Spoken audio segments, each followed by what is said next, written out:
Takbir. I think this is the time now whereby we should answer the question whereby our Mufti Hamid Karim Kamwendo asked why the Quran came, meanwhile the Bible was there. That's the question. Ndiye tafunse anthu amene atazayankhewa azikonzeka pamene patsopano noche Adamu ndi amene atazayankhe funso limeneli. Funso ndilakuti ndi chifukwa chake chani Qur'ani inafika, Bible ilipo. We know when we go outside there, everybody when he wants to quote will be, my Bible says this, my Bible says this, my Bible says this. I think today we should learn something. Christians, Muslims, please, let us open our ears and hear how will it be the answer of this question. Sheikh Adam Karib.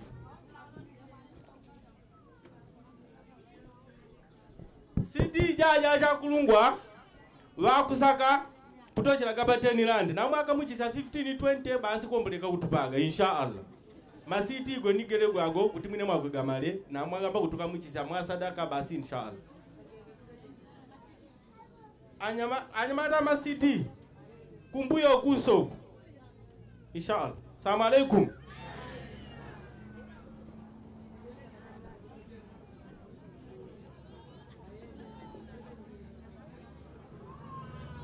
Assalamu alaikum wa rahmatullahi ta'ala wa barakatuh.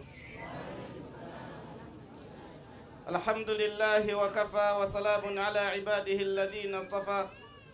Yaqulu Allah ta'ala قل إن اجتمعت الإنس والجن على أن يأتوا بمثل هذا القرآن لا يأتون بمثله ولو كان بعضهم لبعض ظهيرا. صدق الله العظيم. Sindugu zote ndamkulojanji. Ifazi kone kasote pale antuena so mwina amenanga funike chizungu. Ndingobebesa kuti ndilankhula chizungu choka kupangela ndi nthawi kuti samasakanize inshallah. Mande kululukira ndiyetu inshallah. All praise due to Allah subhanahu wa ta'ala. Peace and blessings of God Almighty be upon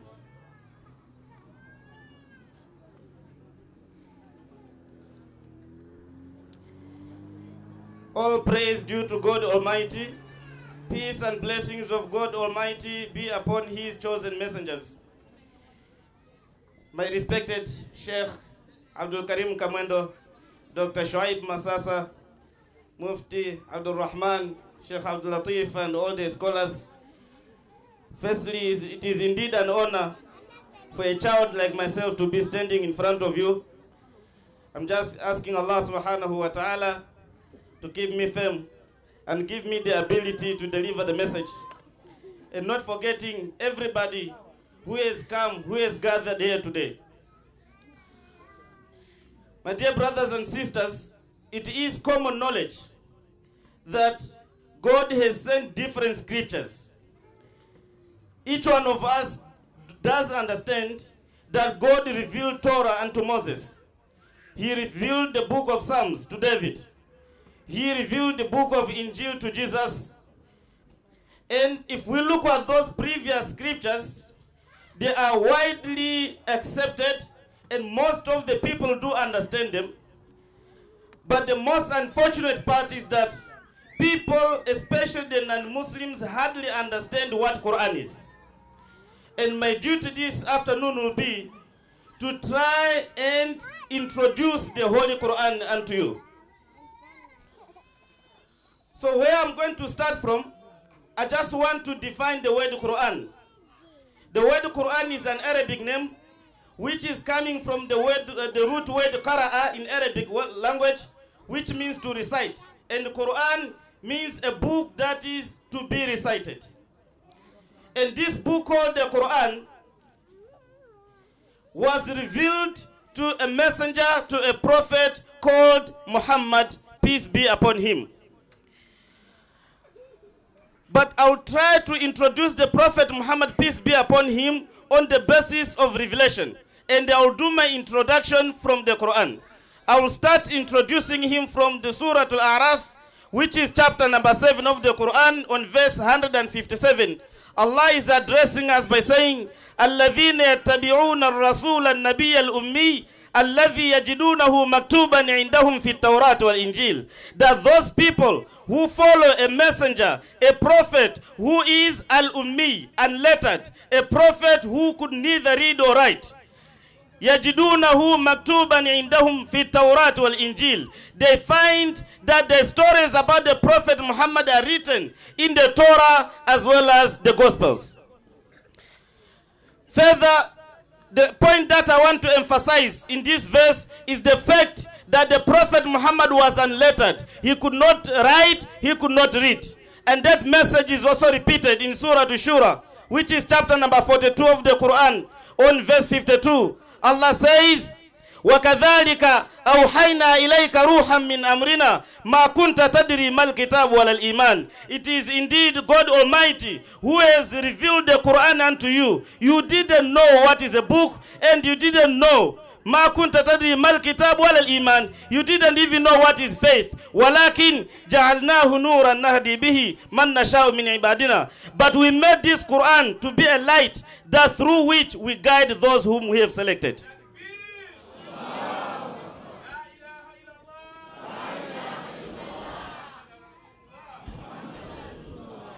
So it is indeed a fact that the Prophet Muhammad didn't know how to write, and he didn't also know how to read.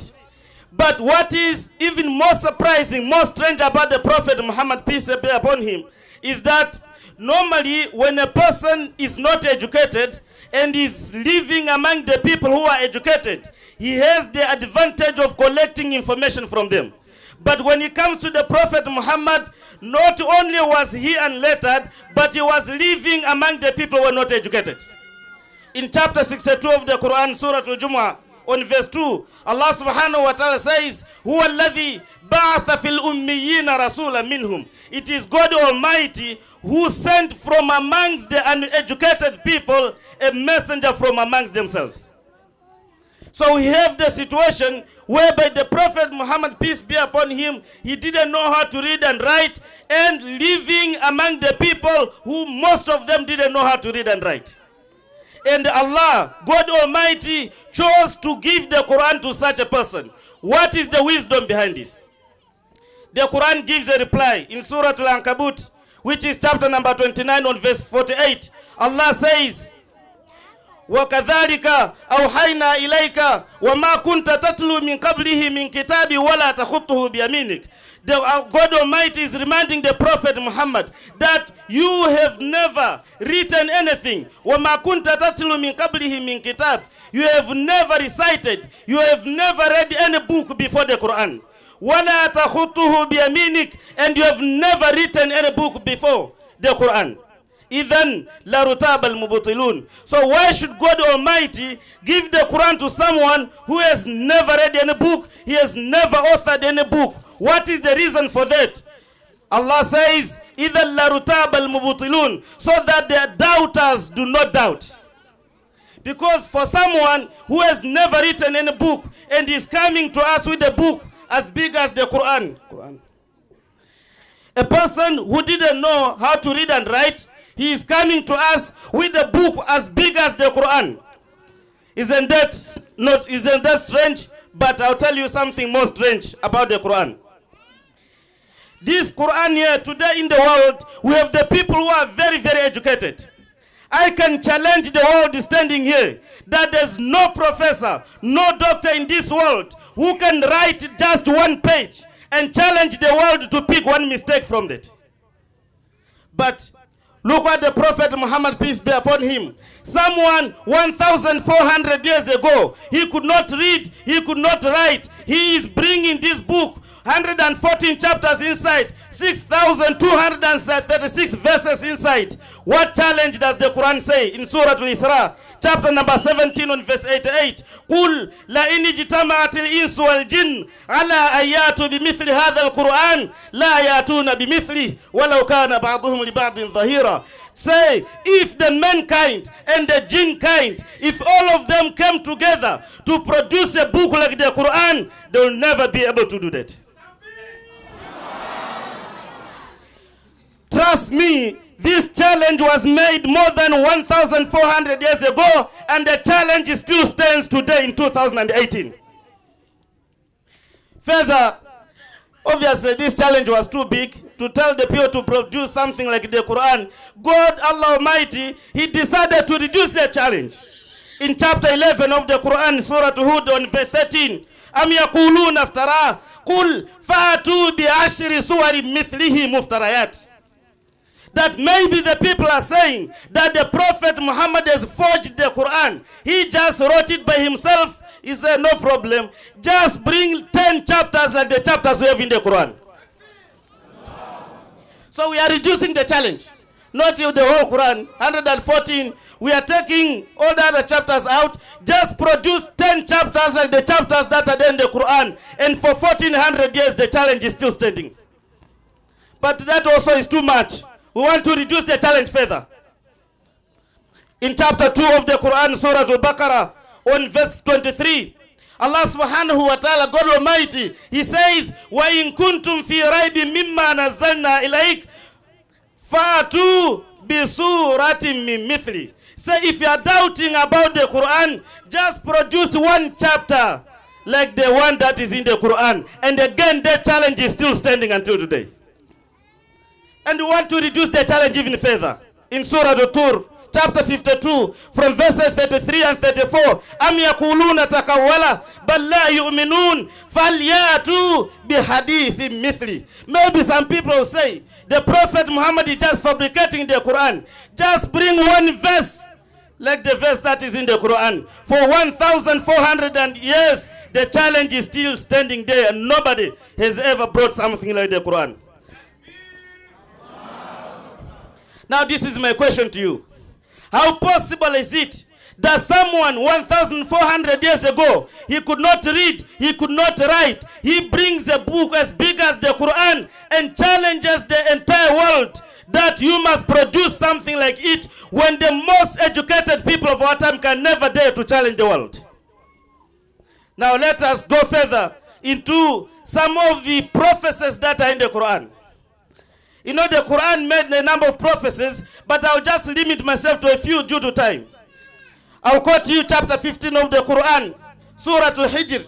Allah on verse 9, the God Almighty says, Inna nahanu nazzalna dhikr wa inna lahu lahafidhun. We have indeed revealed to you the Quran, and we are going to protect it from corruption. 1,400 years have passed, and I'm still reading the same Quran that the Prophet Muhammad was reading. This is the prophecy that God said, I am going to protect this Quran and nobody is going to change anything in it. We are still reading the very Quran. And how the Quran is preserved. Quran is preserved in such a way that every Muslim that you see sitting here, he is reciting the Quran at least 17 times every day. At least. And when we say we are reciting the Quran, we are not reciting it in Chichewa or in English or in Zulu. We are reciting it in its original language, the Arabic. And the reason for that is that once you rely on the translation, you lose the original. Simple as that. Because nobody can translate anything from another one language to the other 100%.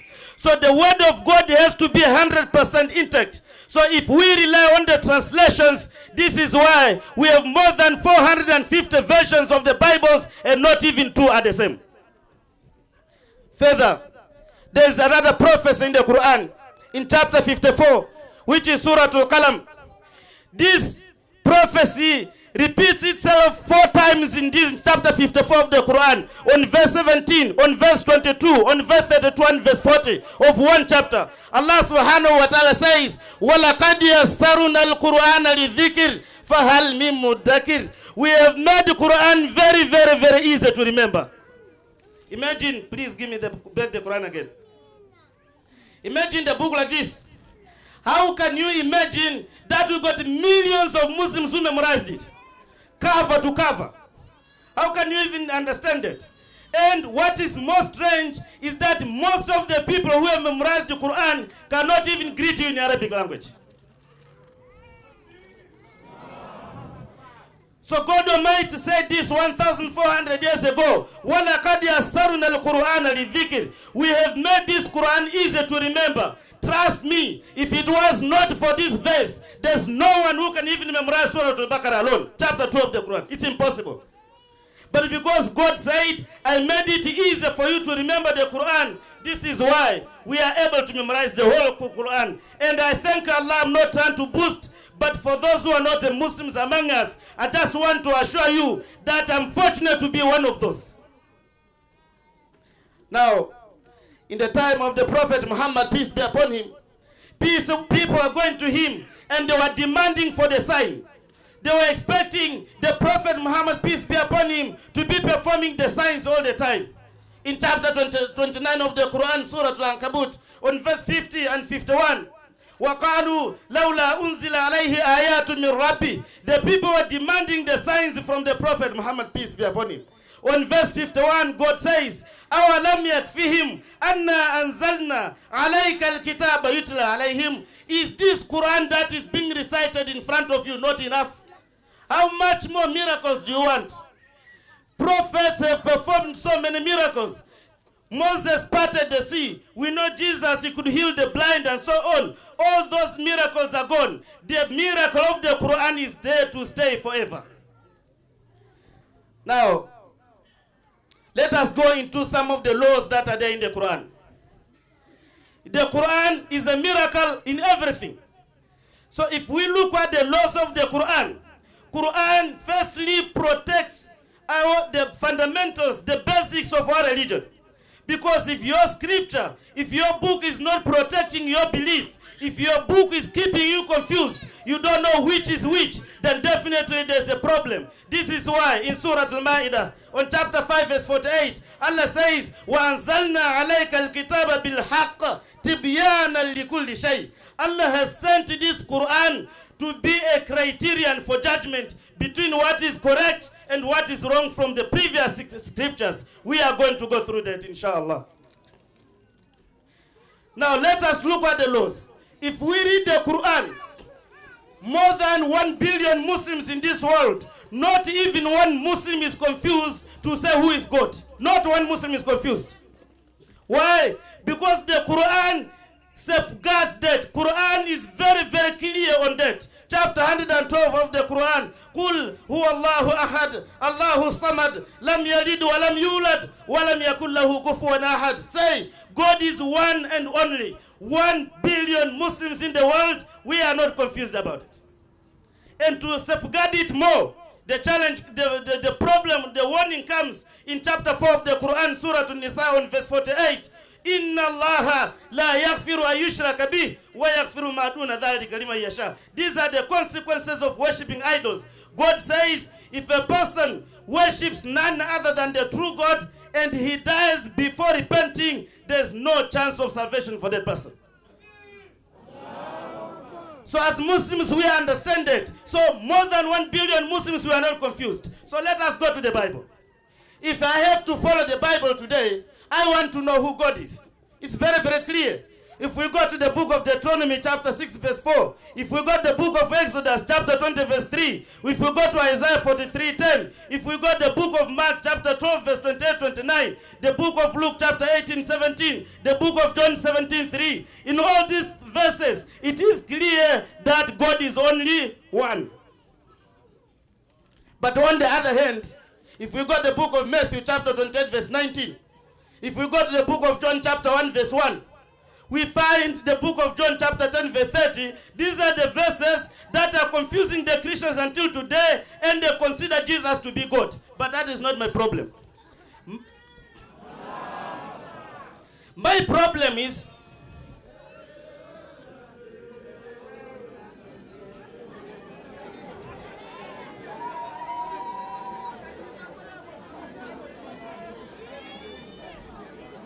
Takbir. Like I said, whether the Christians consider Jesus to be God or not, but that is not my problem. My problem is, all the verses that I quoted to you are saying God is only one. And I quoted the other verses that are showing that God is not only one, but the Father is God, the Son is also God, and the Holy Spirit is also God. In the same book, you tell me which one must I follow. So if the book cannot safeguard the very basic of the religion, what kind of book is that? Further we go. The Quran, if it comes to protecting our intellect, our intelligence, the Quran is very, very clear on that. In Surah Al-Ma'idah chapter 5 verse 90, إِنَّمَا الْخَمْرُ وَالْمَيْسِرُ وَالْأَنصَابُ وَالْأَزْلَامُ رِجْسٌ مِّنْ عَمَلِ الشَّيْطَانِ فَاجْتَنِبُوهُ لَعَلَّكُمْ تُفْلِحُونَ. Stay away from everything that makes you drunk. But I want to tell you something interesting before I go to what the Bible has to say about it. The Quran, when the Prophet Muhammad, peace be upon him, came to the Arabs, they were drinking heavily. They used to love drinking. The reason why I'm telling you this, I don't want anybody to panic that if I become a Muslim, then I must stop drinking at the same time. Don't worry. I'll give you a nice story. When the Prophet Muhammad came, the Arabs were drinking heavily. And the Quran, because it is a miracle, it didn't just come and say, stop drinking. No. God started telling them in Surah Al-Baqarah, chapter 2, verse 219, يَسْأَلُونَكَ عَنِ الْخَمْرِ وَالْمَيْسِرِ قُلْ فِيهِمَا إِثْمٌ كَبِيرٌ وَمَنَافِعُ لِلنَّاسِ. They ask you regarding gambling and intoxicants. Tell them that it is a sin, but there are some benefits. Obviously, there are some people who are donated to the orphanages using alcohol money, so there are some benefits. Some people, when they heard this, they were feeling that, but when God says this, it is a sin to drink, but there are some benefits, many people started leaving alcohol, but others said God didn't clearly say must stop, so they were still drinking. After the passing of time, another verse came in Surah 4 of the Quran, Surah An-Nisa, on chapter 4, verse 43. Ya ayyuhalladhina amanu, la taqrabu salata wa antum sukara, hatta ta'lamu ma taqulun. Oh, you who believe, do not go for prayer if you're drunk until you know what you are doing. So, you know what I will tell you, trust me. If you become a Muslim, we are not going to tell you not to drink. The only advice that I'm going to give you is that when you're going to pray, just make sure you're not drunk. That's all. This is what Quran has to say about anything that makes a person intoxicated. It is much clear. Because of this, 1 billion Muslims in the world consider alcohol to be something that is not the right thing to drink. You can drink all the cold drinks, don't worry. You can leave alcohol, please. Now, what does the Bible have to say about drinking? It is strange. Because if you go to the book of Genesis chapter 9 verse 21, there's a story about Noah, one of the greatest messengers of God Almighty. Can you believe what the Bible has to say about him? It says that Noah one day was drunk and he was sleeping in the tent until his clothes were off and his children saw him naked because he was so drunk. And Lot, we know the story of Lot. When he went to the people of Sodom and Gomorrah, he preached to them. When they did not listen to him, God destroyed him. God destroyed all the people who did not believe in Lot. But in Genesis chapter 19, 31, 35, he says his daughter made him drunk. Even Lot also drink alcohol in the Bible. If we go to the book of Proverbs, chapter 31, verse 6 to 7, it says, if you have stress, you must go and drink alcohol. Now, if I'm following the Bible, what manners am I going to collect? Or I'm going to learn from such a book? Imagine God is telling you, if you have stress, go and drink. No wonder today, you ask any drunkard, why do you drink? What is the answer? I have stress. They are taking that from the Bible. But the Quran says, stay away from it. It is something that is evil. Most of the accidents that are happening, now we are going towards December. Most of the accidents are happening because the people are drunk. A person when he's drunk, he can even rape his own mother. Quran says, stay away from that, it is evil. But the Bible, on the other hand, says that when you have a stress, the solution is for you to go and get drunk. I'll finish with one point. All of us, when we are going to the mosque, when we are going to the churches, whatever we are doing, we want salvation. Let's see what the Quran has to say about salvation. In chapter 103, وَالْعَصْرِ إِنَّ الْإِنسَانَ لَفِي خُسْرٍ إِلَّا الَّذِينَ آمَنُوا وَعَمِلُوا الصَّالِحَاتِ وَتَوَاصَوْا بِالْحَقِّ وَتَوَاصَوْا بِالصَّبْرِ. If you want salvation, if you want to earn eternal life, you must, number one, believe in only one true God, and number two, you must do the righteous deeds. You must obey the commandments of God Almighty. What does Jesus have to say about salvation? In the book of Luke chapter 18, one of the rich men came to Jesus and he asked him, what can I do to earn eternal life? He said, good teacher, what should I do to earn eternal life? Jesus first corrected him. Why do you call me good? There's no one who is good but one, and that is God. But if you want to go to heaven, you must obey the commandments. Chapter 7 of the book of Matthew and verse 21, Jesus says, not anyone who says unto me, Lord, Lord, shall enter the kingdom of heaven, but he who does the will of my Father. So the key for you to go to heaven according to Jesus Christ is for you to do the will of God. Let us ask the same Bible. In the book of Romans, chapter 10, verse 9, Paul says, if you confess with your tongue that Jesus is Lord, and you believe that he was raised from the dead, you shall be saved. So according to Paul, if you want to go to heaven, simply say Jesus is Lord, is Lord, is Lord, and after that, just believe that he was raised from the dead, that's all. Now my question to you is, which one is easy between just singing the name of Jesus and doing the will of God? Which one is difficult? Definitely doing the will of God. The people who don't want to go to paradise have chosen the easiest one. Now Jesus is warning us in the book of Matthew chapter 7 verse 13 that the way to paradise is narrow, is tight. It is very, very difficult to pass through. If you want to go to heaven, you must obey the commandments. Don't try to find something that is easy. It's going to take you to hell. But my point is, if the same Bible is telling me that to go to heaven, I must obey the commandments of God, in another part, he said, just believe Jesus died, that's it.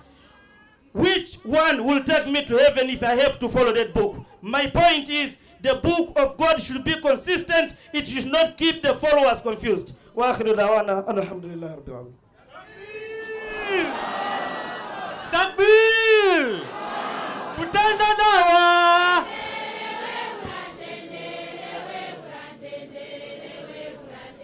Kutenda dawa!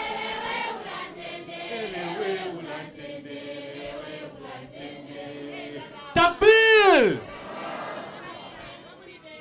My brothers, my fathers, my sisters, if you heard that in Johannesburg, the child is being born. The child in Johannesburg is being born. The child's name is Truth Propagation. Truth Propagation is in Johannesburg. These are some of the fruits Truth Propagation have been produced. Ajunya mataju tu ya kutenda apai wana mmanye ajuju mwana gwa oche Musa kumangochi pafupi na Salam Boys baba ngajo kutali. Maybe some people might think that maybe he's coming from England. No, he's from Mangochi. I'm standing here proudly as the founder of Truth Propagation, that in Johannesburg, we have managed to produce something like this. My appeal to my brothers and my fathers and my sisters is, let us encourage our children to learn. And I don't want to encourage you only for madrasa. Kwendea Bible isoni tuipusha achakulungwa. This is only the way we can take our Islam further to non-Muslims that they should know Islam. Of course, children should go to madrasa. But if there is someone who can teach our children the Bible and the Quran, that will be great in our nation. Because I can tell you, people are insulting Islam. Our Nabi Muhammad sallallahu alaihi wasallam. The only weapon we have is to take their own Bible and turn the table. We cannot do that only with the Quran, believe me. Kwende nditu achakulungu ajidawa ajaji tujitende promote. Wandu wali kumarisbeg kuno watende supporti. Bajama njaji fajika erenga na wapa kombweli. Wandu madawa gali akuno ku Durban ku Pietermaritzburg kuno agatende support. Kutenda yoyogo tatende kase kuti wandu chisilamu chisamano achichimbi chisye. So sitaje kuti ngambe kwasalira leo kuti achakulungwa kwende tujime nditu padawa apa. Waweni wakulungwa wajime apa wala. Nganguti pichinjirepo utuweula ulendo utindenda kwa lote chisya kuwaiya nampo kukula kwele kukula. Uwa amanyi Mufti Sheikh Abdul Karim Kamwendo from 80s. For those who knows our Mufti Sheikh Abdul Karim Kamwendo in the 80s, I'm telling you he was fire. When he stands here, nobody could touch him about the Bible and the Quran. For those who knows him are witnessing what I'm saying here. Nambo achakulungwa aweleu ulendo ngankwa apa pepa la pamono maiko kuti atame mpaka na 1 hour apa iyai. Iyai. Twakweta kuno Sheikh pa Durban papa so bene twamanyi. Tukuti wani? Sheikh did that. We had him here. Where is he now? Allah subhanahu wa ta'ala took him. Sampanoji ya kutesa chanaso tupigene kuti a chairman wa dawa, a president wa dawa kumalai nomina atutesile chichi atulesile. Ana tukapandilaga pesoni.